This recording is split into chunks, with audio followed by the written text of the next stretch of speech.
Rule number 21.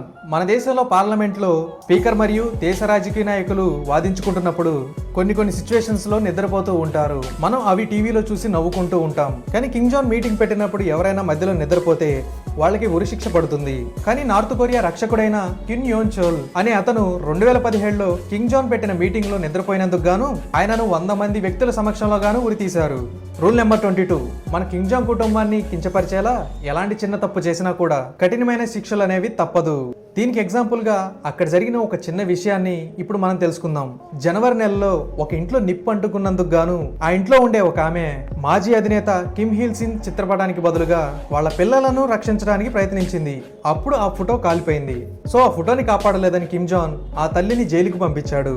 Rule number 23. మన ప్రపంచంలో ఆడమగా తేడా లేకుండా ప్రతి ఒక్కరూ వాహనాన్ని నడుపుతూ ఉంటారు. అంతేకాకుండా అమ్మాయిలు పైలట్ ఉద్యోగం కూడా చేస్తూ ఉన్నారు. కానీ నార్త్ కొరియాలో మాత్రం అమ్మాయిలు వాహనాన్ని నడపడానికి వీల్లేదు.